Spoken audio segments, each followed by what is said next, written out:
Hello friends, welcome back to science concept notes. आज हम रासायनिक समीकरण को संतुलित करना सीखेंगे। अगर आपको रासायनिक समीकरण को संतुलित करना बिल्कुल भी समझ नहीं आता तो चिंता मत कीजिए। इस वीडियो के बाद आप आसानी से किसी भी रासायनिक समीकरण को संतुलित कर पाएंगे।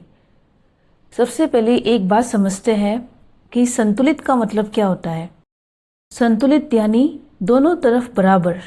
जैसे तराजू के एक पलड़े में 2 किलो और दूसरे में भी 2 किलो हो तभी तराजू संतुलित होता है।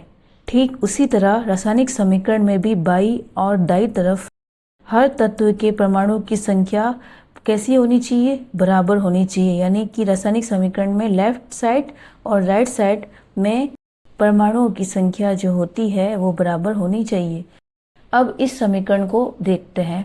एग्जाम्पल के तौर पर H2 + O2 से बना H2O। अब इसे देखकर घबराना नहीं है, हमें सिर्फ गिनती करनी है। पहले हाइड्रोजन गिनते हैं। लेफ्ट साइड यानी बाईं तरफ हाइड्रोजन जो है उनकी संख्या है 2 और राइट साइड यानी दाईं तरफ जो हाइड्रोजन है उनकी संख्या कितनी है, 2 है। यानी कि यहाँ पर लेफ्ट साइड और राइट साइड दोनों तरफ हाइड्रोजन की जो संख्या है वो पहले से ही बराबर है। अब हम गिनते हैं ऑक्सीजन को। लेफ्ट साइड में जो ऑक्सीजन है उनकी संख्या है 2 और राइट साइड में ऑक्सीजन की संख्या है 1। अब बताइए क्या ऑक्सीजन बराबर है? तो इसका आंसर क्या होगा? नहीं, क्योंकि राइट साइड में ऑक्सीजन की संख्या 1 है और लेफ्ट साइड में 2 है। मतलब यही समीकरण, यहाँ पर जो समीकरण है उसको संतुलित करना पड़ेगा। यहाँ पर समीकरण संतुलित नहीं है क्योंकि यहाँ पर राइट साइड में ऑक्सीजन की जो संख्या है वो है 1 और लेफ्ट साइड में ऑक्सीजन की संख्या है 2।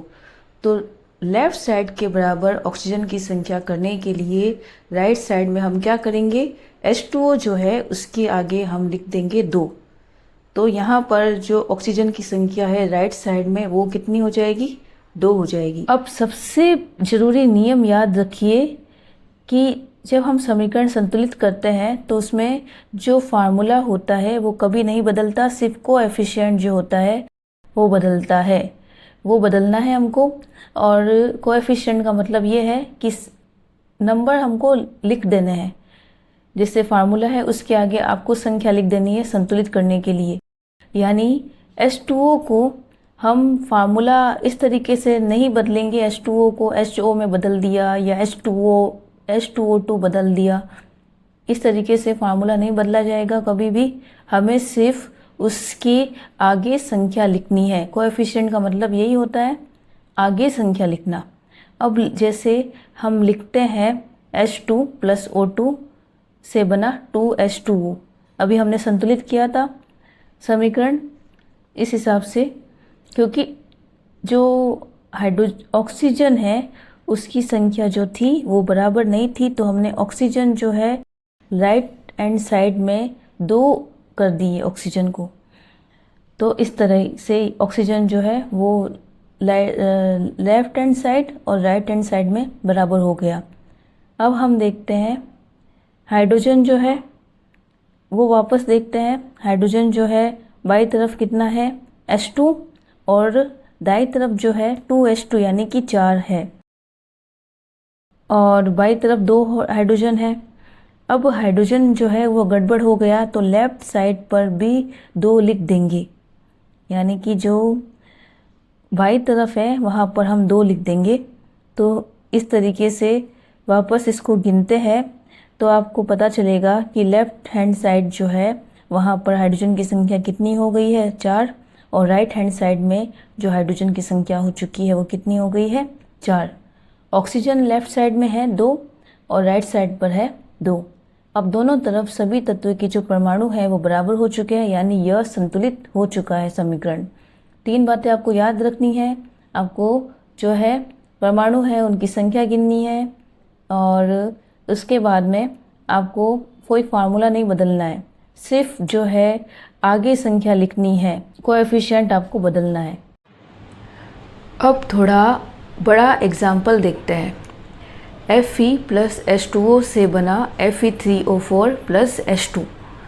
इस क्वेश्चन को देखकर डरना बिल्कुल नहीं है, इसमें भी हमें सिर्फ गिनती यानी काउंटिंग करनी है।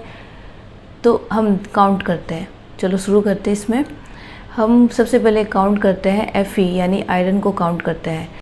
तो लेफ़्ट साइड में जो आयरन है Fe है उसकी जो संख्या है वो कितनी है, 1 है। और राइट हैंड साइड में Fe कितने हैं, 3 है। यानी लेफ़्ट साइड पर आयरन जो है वो कम है, तो लेफ़्ट साइड में 3 लिख देंगे। तो इस तरीके से समीकरण क्या हो जाएगा, 3Fe प्लस H2O से बना Fe3O4 प्लस H2। अब हम काउंट करते हैं ऑक्सीजन को। लेफ़्ट साइड में ऑक्सीजन की संख्या कितनी हो गई है, कितनी है पहले से, 1 है। और राइट साइड में ऑक्सीजन की संख्या है 4। लेफ़्ट साइड पर ऑक्सीजन 1 है, लेकिन राइट साइड पर ऑक्सीजन की संख्या कितनी है, 4। तो H2O के आगे हम लिख देंगे, जो लेफ़्ट साइड है वहाँ पर लेफ़्ट साइड पर H2O के आगे हम लिख देंगे 4। तो समीकरण को वापस हम लिखते हैं पूरी तरीके से। तो किस तरीके से हो जाएगा समीकरण, अब 3Fe प्लस 4H2O से बना Fe3O4 प्लस H2। स्टेप 3 हम लेते हैं और हाइड्रोजन काउंट करते हैं। लेफ़्ट साइड में जो हम देखते हैं हाइड्रोजन की जो संख्या है वो कितनी है, 8 है। और राइट साइड में हाइड्रोजन की संख्या है 2। लेफ़्ट साइड में हाइड्रोजन की संख्या 8 कैसे है, क्योंकि लेफ़्ट साइड में दे रखा है 4H2O। तो 4H2 मतलब 4 दूनी 8, तो यहाँ पर 8 हाइड्रोजन हो जाएंगे। राइट साइड में H2 है यानी 2 हाइड्रोजन है। राइट साइड पर हाइड्रोजन कम है, तो हाइड्रोजन के आगे हम यहाँ पर लिख देंगे 4। तो समीकरण क्या होगा, अब बनाते हैं समीकरण वापस। 3Fe प्लस 4H2O से बना Fe3O4 प्लस 4H2। अब हम वापस सब चेक करते हैं। लेफ़्ट साइड में Fe की संख्या कितनी है, 3। और राइट साइड में है 3। ऑक्सीजन जो है वो लेफ़्ट साइड में 4 है और राइट साइड में भी 4 है। हाइड्रोजन जो है लेफ़्ट साइड में 8 है और राइट साइड में भी 8 है। देखिए हमने कोई फार्मूला बदला नहीं है, सिर्फ यहाँ पर हमने कोएफिशिएंट बदला है और यहाँ पर जो समीकरण है वो संतुलित हो गया। याद रखो, बैलेंसिंग जो होगी यानी संतुलीकरण जो होगा, एक एक एलिमेंट की गिनती करनी है। उसमें पहले हमने Fe को गिना, फिर ऑक्सीजन को गिना, फिर हाइड्रोजन को गिना। बस गिनती करो और घबराओ मत। अगली क्लास में हम पढ़ेंगे रासायनिक अभिक्रियाओं के प्रकार, साथ ही चैप्टर के 2 बहुत इम्पोर्टेंट टॉपिक्स, संसारण और विकृत गंधिता, जो बोर्ड एग्ज़ाम में अक्सर पूछे जाते हैं। इसलिए अगर आप इस चैप्टर को बिना रटे समझना चाहते हैं तो अगले जो पार्ट है उनको बिल्कुल मिस मत कीजिए। अगर आज की क्लास में आपको कुछ नया सीखने को मिला हो तो वीडियो को लाइक कीजिए, अपने दोस्तों के साथ शेयर कीजिए और साइंस कॉन्सेप्ट नोट्स को सब्सक्राइब कीजिए। मिलते हैं अगले पार्ट में। Thank you.